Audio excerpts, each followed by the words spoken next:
Remember when taste was a snobby word people used to reject perfectly fine ideas at 4:55 p.m.? Well, it grew up. Today, taste is a feature. You can steer it, toggle it, even edit it. And if you don't, the defaults will happily choose for you. Welcome to Chatbots Behaving Badly, the podcast where taste stops being a vibe and starts being a control panel. This is Tasteful AI Revisited, written by Markus Brinsa, narrated by Brian C. Lucian. Chatbots Behaving Badly is a research initiative in collaboration with Psychori Incorporated. Today we're revisiting Tasteful AI. Last time we argued that judgment, not horsepower, separates memorable work from the content slurry. Since then, tools, consumer apps, and a few timely studies have quietly moved taste from the balcony into the booth.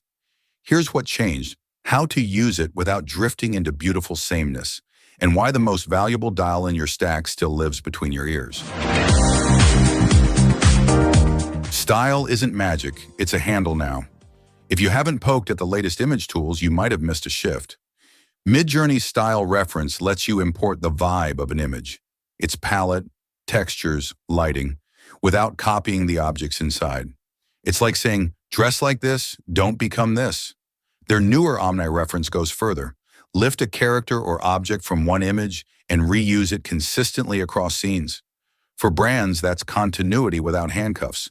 And for creators, it's fewer, almost, more, that's it.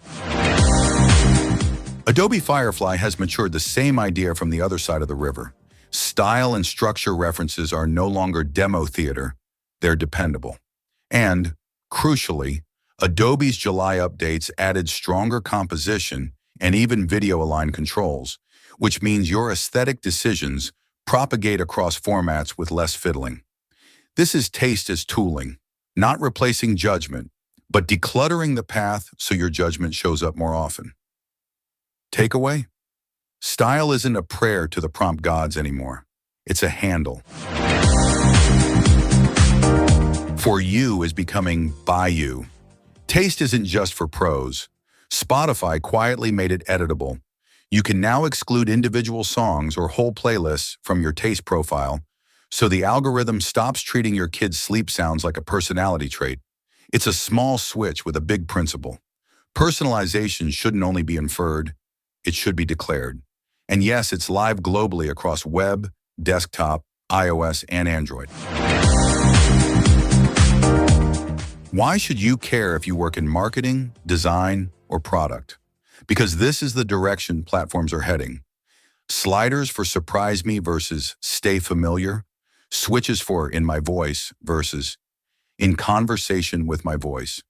When users can co-author their taste, engagement stops feeling like surveillance and starts feeling like agency.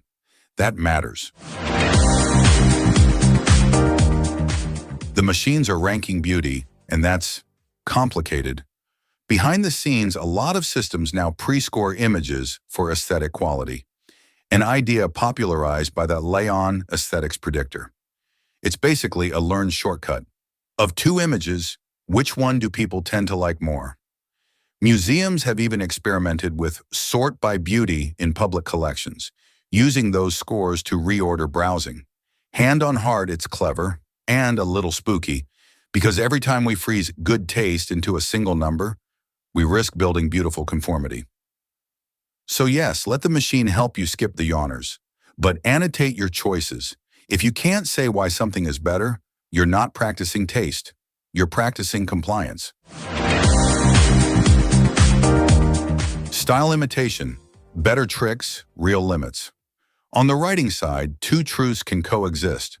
First, collaborative tools change what we write and even what we think. A 2023 CHI paper showed that when a co-writing assistant leans pro or con on a topic, users' essays and later surveys shift in that direction. Opinionated models nudge opinions. This was the first solid, large-end demonstration of latent persuasion in co-writing. Second, even in 2025, models still struggle to capture the implicit texture of an individual's voice, especially in messy, informal contexts. A September study stress-tested state-of-the-art LLMs against real authors across domains and found decent mimicry in structured formats, but drop-offs for blogs and forums. In other words, the rhythm you never wrote down is still hard to bottle. Good news for originality, sobering for one-click, sound-like-me fantasies.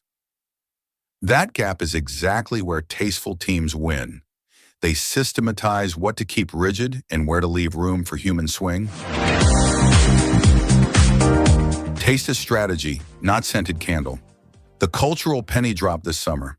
The Atlantic argued that in a world of infinite AI outputs, taste is the instinct that tells us not just what can be done, but what should be done.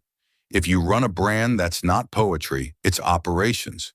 Your style guide, design language, editorial voice, and approval criteria are now competitive infrastructure.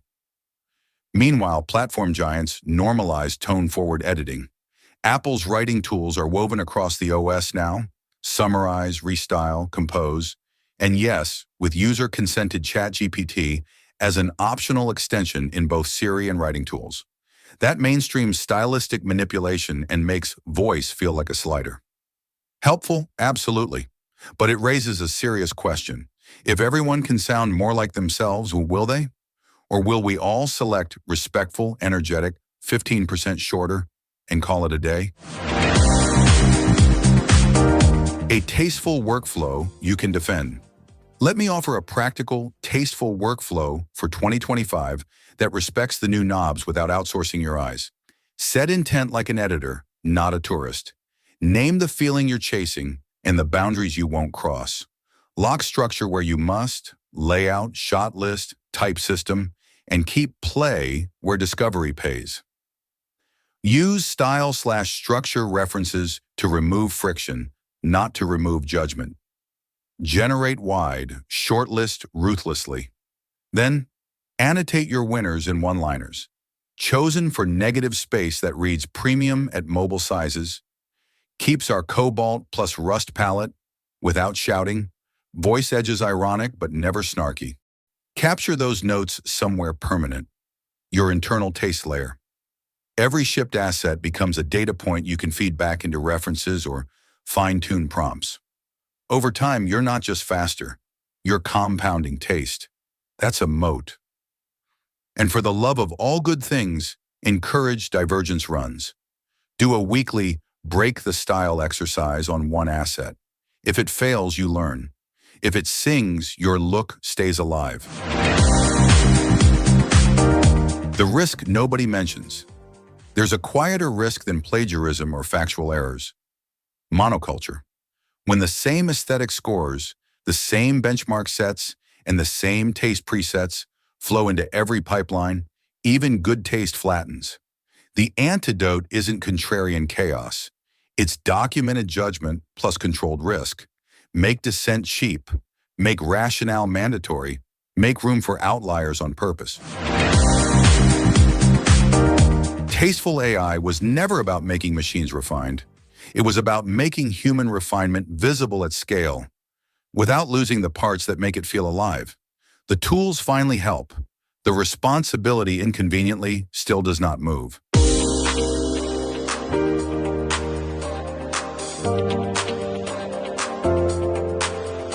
This was the Chatbots Behaving Badly episode, Tasteful AI Revisited, written by Markus Brinsa, narrated by Brian C. Lujan.